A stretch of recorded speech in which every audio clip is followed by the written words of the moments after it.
right, sorry about that. So let's jump in and get started. I am going to be looking at a schedule that I've already prepared. It's somewhat of a baseline schedule, and we're going to be walking through the process of updating it and bringing the progress up to date. So let's start with just looking at my bar chart. One of the things that I like to do is to be able to see my progress line. And you can see right here, my progress line is somewhere towards the end of September. In fact, if I go over here to my progress periods and I select my project report date, which is the same thing, if you've used P6 before, that's the same thing as a data date, right? This is progress entry period. And right now it's set for 9/27, right? Now I can't see that over here because I don't have my progress entry period line set up. So let's do that first. Let's go to Format Bar Chart over here in this bar chart area. And in the Progress tab right here, you can see my lines are not turned on, and I want to turn those on. Now you can set multiple progress entry periods. I've used Powerproject, worked on projects where I've used multiple project entry periods, and you can have a different color for each line. It does a lot of different things, but I find it pretty or considerably easier just to maintain one progress date and just continually change the date. So in this case, we're going to just, I could have multiple colors. In this one, I'm going to do a color override and just kind of give it a dark blue. And this is going to be my project progress entry date line, also progress entry line. So now I have this nice big date line right there where I can see everything to the left of this is actuals and everything to the right is projected or as planned. Now, if you use Microsoft Project, right, a lot of people use Microsoft Project and they kind of skip this process of changing that progress entry period. But in our updating today with Powerproject, one of the things I like about it, it has some very somewhat strict rules, which keeps actually in the long run helps keep your schedule cleaner. So let's get started. I want to get ready to update. So let's say we're going to update this up through October, the week of October 11. I'm going to go through the week of October 11. So we're going to say it's Monday. So I'm going to show you how to update manually first. And that's how most schedulers I did it like this for years. Most schedulers still do it like this. And I just call it a manual update where you're manually entering in actual start, actual finish dates, and so forth. So first thing I'm going to do, there's a couple of things that are just on scheduling in general that are good to keep an eye on. I have an auto reschedule on and off button, right? What that means is if it's turned on and I make a change over here, it automatically reschedules, right? So that's what that's for. If I turn that off, I can make a change and nothing moves. It doesn't reschedule until I tell it to. But I like to have that on or off. Usually if I'm doing a manual update, I'll leave that off. And if this is grayed out, you can get to it, you can turn it on by this little arrow here at the bottom is reschedule options. And that opens up this screen. And here are a lot of options, but right down here at the very bottom right, you have the option to reschedule all, okay? And when you turn that on, that'll turn on and off. So I'm gonna leave that off for right now. And I've got my auto schedule off, and I'm going to set up the columns that I want. Now, the way I like to update is I like actual starts, actual finishes, and remaining duration. Some people will do actual start, actual finish, and percent complete, right? But I personally, I don't use percent complete when I'm updating. If someone tells me, you know, they're 50% complete, I'm very, my response typically is, well, I'm very impressed. But what I really want to know is, when are you going to be 100% complete? When is that going to be? So, like I said, so I'll update using how many days before you finish. What's your duration remaining, instead of doing that. So I'm going to remove this predecessor column. I'm going to add 2 columns or 3 columns. I'm going to add date. I'm going to add an actual start. And that pulls up, when I added that, it pulls up my table definition with my properties here for my table, right? So here you can see, here's the list of columns that I have. Here they are here. And if I hit add here, since I just did actual start, it will automatically assume that I'm going to do actual finish. So it does that. Just hit add and it put that in there. I'm going to add one more, and this one I'm going to put duration remaining. That is in the progress tab, in the progress section of those columns. So right here in progress, I selected duration remaining. And I'm going to put my days in there, make that a day, override that time limit to a date. I'm going to close that. And now I've got the information I need to get my update done, right? So now when I'm updating manually, the first thing I want to do is set my new date that I'm going to, my new progress entry period. You know, Powerproject doesn't like it when I try to put actual dates into the future, right? So in the schedule, in Powerproject world, right now, it's still September 27, and I want to tell it, no, it is October 7. So I'm going to go over here to my progress periods. I'm going to hit properties. I'm going to change this date to October, did I say 7? Let's say, no, 11, October 11 on a Monday. And notice how that made my line jagged now. So it's telling me, here is my new data line, but here are items that I have that are left, you know, that have not been statused, and I need to status those, right? So I've got a couple of things I can do. I can just right click and hit my, and in this case, I'm going to say this finished on the 27th, right? It's that simple. I don't have to click actual start or anything like that. I just put the date in, and it knows it knows that if it's left of this October 11 date, that it's actualized. And here, if I do have my percent complete button, this is if I add my percent complete column, I always have the option of just saying, let me move my bar chart over just a touch. With this column, I have the option here of just saying this is 100% complete, and it will put the dates that I had in there, right? So I can, and then I can make the adjustment to those if I need to, right? And change that date, right?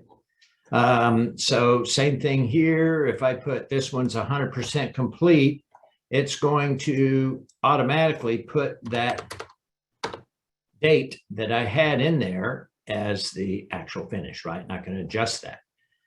Let's say my excavate and grade was supposed to finish, but it didn't, right? So if I come in here and I put, let's say I put 95%, right? See how it didn't, it made that jagged, right? And it, as soon as I schedule it, it's going to push this little piece out here, right? So I know it started, and I'm going to leave this. Let's take that back to 0. And I'm going to say it started on 9/24. or what date did we have? I think we had 9/28. That's what it was, 9/28. And notice how when it automatically put that finish date based on what my duration, it was just guessing. So all I have to do here is come in and say, no, there's 2 days left on that, right?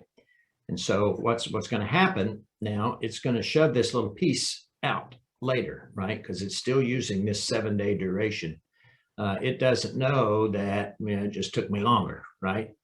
So let's say I did that and plug that in. I've got all of my activities in there. And when I hit, I'm going to hit F9. I'm going to say that my excavate and grade is holding up my layout and grade pad. So I'm going to hit, well, I can go up here and hit reschedule all. I can do it this way, or notice it's got the F9 there as a function key that you can do. So it's asking me, do you want to straighten the progress period? Yes, I do. Use the progress entry period, and I'm going to use the progress report date. I click yes, and it shoves this out, right? Now, what I can do, if I don't want to see that gap, the way this looks, it said, hey, you had a 7-day duration. You said you're 95% done. Well, it just assumed that 6 of those days, based on that 95%, is your actual duration. And so sometimes I'll come back in here and I'll just slide that back over and fill that gap in, right? So that's not essential, but that'll give you a better representation of what your actual duration was. Your actual duration instead of 7 was actually 10, right? That's where we're at now. Okay. So that is updating manually. Let's do that one more time. Let's go out to just so you can see that, and let's see if there's any issues. If you have any questions, you know what? Let me turn your microphones on, and that way you can ask some questions if you, let's see here. Give me a second to turn your microphones on. By the way, thanks for showing up today. Got a good group in here. All right. So yeah, if you have any questions, just speak up. So let's do this one more time. So step 1, set my progress entry period. So on this one, I'm going to set it for, move it out a couple weeks for October 25. Right. So once again, here's my status line at my progress entry period line that's out at October 25. And it's as simple as just coming in here. Yeah, that finished. And if it finished on that date that I was showing, then it'll put that in there automatically, and I don't even have to mess with it, right? Same thing on here. If I say, yep, layout and grade pad finished, but we actually finished that a day early, I can make that adjustment. Real simple, real simple. Same thing with I can say, I can go about this several different ways. 10/19, I actually started this on 10/21. Whoops, that's the wrong one. I said that's 9/21. And watch what happens here. Shoved it right back out to 10/21, but it's not finished. Let's say I've got 3 days left. And I'm going to pull that back.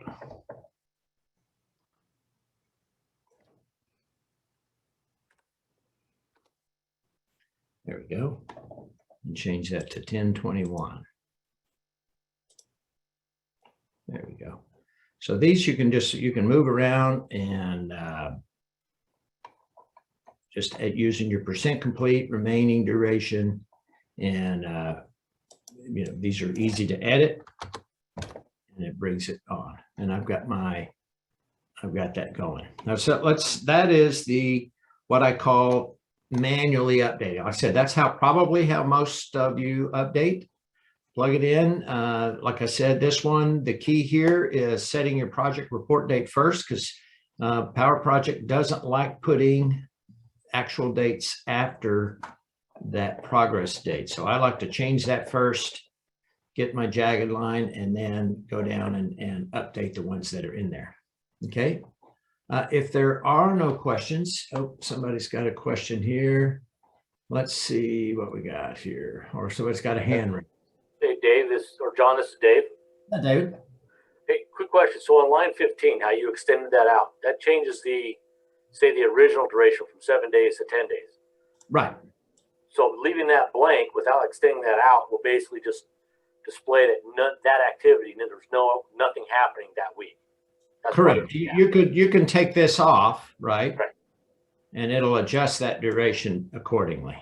Right. So that space between the two, when you updated in previous, that's basically representing they didn't do any of that work that week. Correct. So, I mean, that's one of the features in Powerproject. You know, a lot of times you could actually, you know, I could take my farm and poor footings and say, you know what, we did a portion of it, but we have an extra portion that still hasn't been done yet. Or we're going to pour, you know, we did our farming and everything for a few days here, but we didn't pour. So I'm going to set a separate one up because we're waiting on an RFI, for example. I can put an RFI activity in here. Let me insert a bar. And, you know, I could put an RFI activity and actually tie it to that extra duration that's sticking out there, right? So it's kind of treating it like a separate, you know, it's if I come over here, that's actually two farm poor footings that roll up into one. Now you got to be careful doing that, you know, particularly if you're going back and forth with P6. You know, that's a really great function, and Powerproject really likes it. P6 doesn't like that. P6 won't show you this kind of a gap, right? So as long as, you know, right, so P6, which just has one bar all the way across, where here you could say, we worked 4 days here, we did 3 more days here, we did 6 days there, kind of a thing. You know, if you're taking, that's the only problem with doing these kind of things is you have to be careful if you're submitting and, you know, when you export to XER, because P6 doesn't do that. It will, you know, you have to be real careful what logic you're tying in, particularly on these activities that are split like that, because P6 doesn't really know what to do with those split activities very well. So you just have to be careful on that. Okay. Okay, I'm going to show you how I update, and this is how we train all of our schedulers to update. And we call this the update progress method. So if I were, let me get rid of some of these things here that I have put in there. Let me clean this up. I would come in and say, if I was updating, I would say, you know, if today's let's say it's the 8th of November now. Okay, so now we're on 8th November. Now the way I'm doing it here, before when you're doing the manual update, you want to change that progress report date first, right? So you have that jagged line. Doing it the way I'm showing you, we're not going to change that until after, right? So here's what I'm going to do. I'm going to say, hey, we're up. We were installing underground utilities, David, and we were supposed to finish on. Did you finish on the 25th? And you tell me, no, we didn't finish on the 25th because we encountered a water line that we're going to have to relocate, right? So what I would do in that case, I would say insert a bar, and I would say utility conflict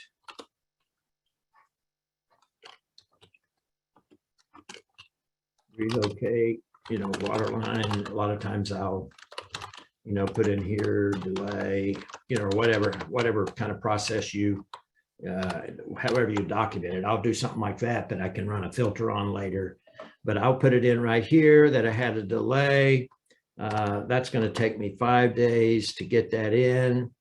And let me turn my auto schedule on. I'm going to say we're going to have to do that, and I'm going to have to get that utility conflict done before I do my farm and poor footings, right? Now, if I had made a baseline, I could be doing a comparison and showing the delays, but here's what I do. I mean, so I put it in there, and then we're still talking about the 8th, and I'm like, did you get that utility conflict? Yes, we got it done on the 3rd. So we started farming our footings on the 4th, and we should finish on I would say, are you going to finish on the 8th? No, we'll probably finish on the 9th. So I'll go ahead and just bring that out to the 9th. So now everything in here in my imaginary line of November 8, all of these dates are correct, right? Even this planned finish date for my footings is going to finish on the 9th, which is one day after. Once I have that set up and I have all of my activities where they're supposed to be within that little window between the 25th and the 8th, I'll come over here and I'll say, okay, now I'm going to change this to the 8th.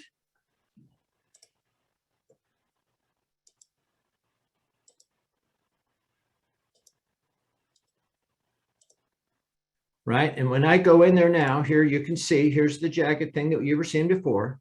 And I'm going to update this progress, and it's going to actually put the actual dates and remaining duration and everything in there for me, right?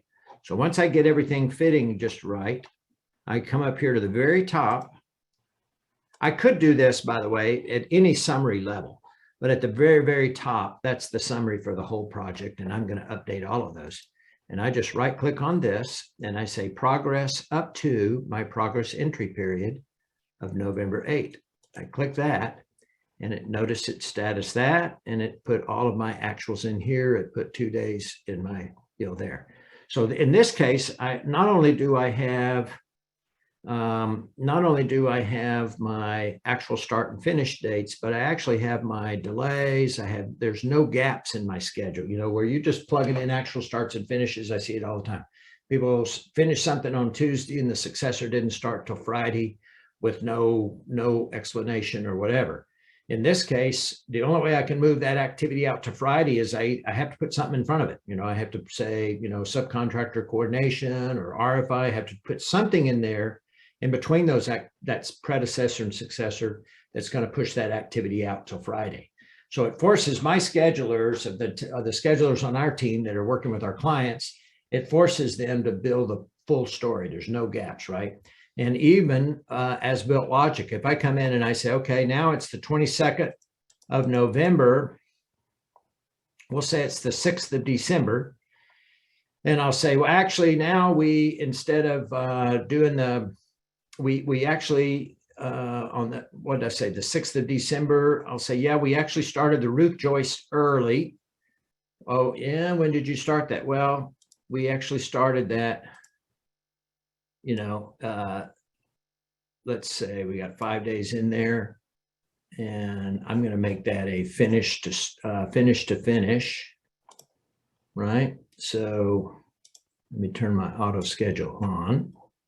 But it wasn't a finish to finish completely. It was a finish to finish with, I don't have my lag showing. Let me pull up my column with my lag in it. I'm going to say that was a finish to finish 3-day lag, right? So that allowed me to start my roof joist and deck early. So I did make that up. And on the side, we did finish that, and we've already started our exterior framing, right? So now I have everything. Once again, I've changed the logic to get the dates to move. The only way I can move, if you looked at our schedule or in our discussion earlier or in any of our training sessions, I emphasize that there's really only 3 things that make up the 3 parameters that make up a CPM.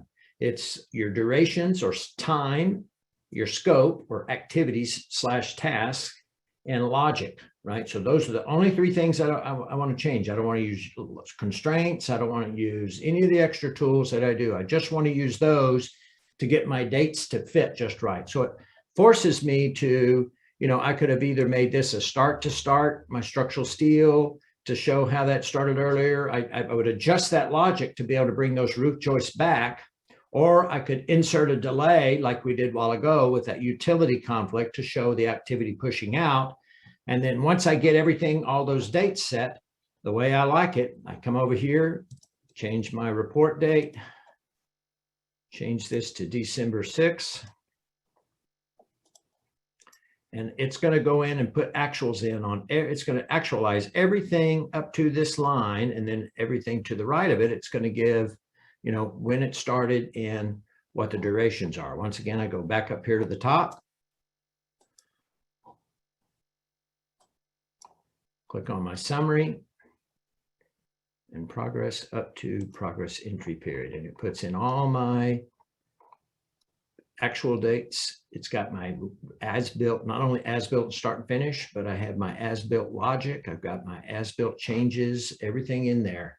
And that's the way I work through it. Now, keeping track, obviously doing, I'm making a baseline every time you do that before you start updating. I could look at it, see what's happening. One of the reasons I like this is if I'm changing things as I go, a lot of times if I'm doing that manual update, and I'm just plugging in actual stuff, actual dates, I really can't see what's going on. In this situation, if I can't start, let's say I can't start this interior framing because they have I say, okay, we're going to start the framing on the 15th. No, we can't start that framing because we have some layout issues and they're going to do some redesign or whatever. Well, the only way I can get that interior frame to move out to when I think it's going to start is adding that delay activity in there. So using this method really helps force yourself, but even your staff. It forces you to actually put as-built things or as-built details in the schedule that's going to do it. So that's a really good deal. Any questions on that? You can just unmute and speak up if you want. Hey, John. Yes. So how do you keep is there some way that this records your baseline without recording a baseline? But how do you look back and see how your schedule's doing according to the original baseline? Very easy. We have we have some good baseline training sessions, so you'll have to come to that. I'm not going to show you here. No, I'm just kidding. Just kidding. Real easy. You go here to your project ribbon and here's your baseline manager, right? So I can, right here, that's an old one there. Let me get rid of that one. When I go to create, I can do two ways of creating a baseline. I can just say new, and I can call this, current baseline, or let's just call this, this was December 6th, right? I could just name it that, or updated schedule, December 6th, whatever I want to call it, and just hit finish. And that's basically making a copy of this schedule as my baseline, right? I can color, here's where I change the color of the bars and all that kind of stuff. Right. Well, I didn't do that, right? Let me select it and then change the color of the bars. Right. So that's your baseline. If I forgot to do that and I went on ahead and started updating, then I can go back and find that copy by hitting import, and it'll put my browser, and I can just go in and find an old schedule, my baseline schedule, and bring it in and do the same thing. So this gives you, it's very similar. If you ever did that in P6, it's very similar to P6. In P6, you can create a copy of your current schedule, or you can go find another one, right? This same thing. And then you just turn your bars on and off. Right here is on your format ribbon. You can turn your bars on and off here. You can select which baseline you want to do here. Very, very, very simple. We do have some, I'm not sure, I know we have some videos on that, but we have a baselines training coming up that goes into a little more depth on that. Okay. Did that answer it? Yeah. Okay. Sounds good. Well, if there's no other questions, I will let you guys take off and enjoy the rest of your afternoon. Thanks. Feel free to reach out. I had a question from Akin. Are there any books or ebooks on Ask the Powerproject that deal with the advanced features? You know what? I think, just for all of you, I think our book that you download off our site is set up. It's smaller and it just goes with the videos, right? Which goes with the YouTube videos, which is all the intro stuff. So I will make sure if you'll send me an email requesting it, I will make sure you get a copy of the full manual and it has all of this stuff in there. Yeah, just send me an email request if you don't have it already, and I'll send it to you. Just to remind you, let's see here, coming up, we have, let's see here. Yeah, we have some more. If you go to our training site, we have a whole slew of training. There's some baseline training coming up. There's some advanced update, but pretty much what you just got on this one. Some of these we cover both P6 and Powerproject, kind of showing the differences. We have some more training coming up for Powerproject. You can find it there. There's my contact information. Drop me a note and let me know if you need anything. Sounds good. Have a good day. Thanks, John. Thanks, John. You bet.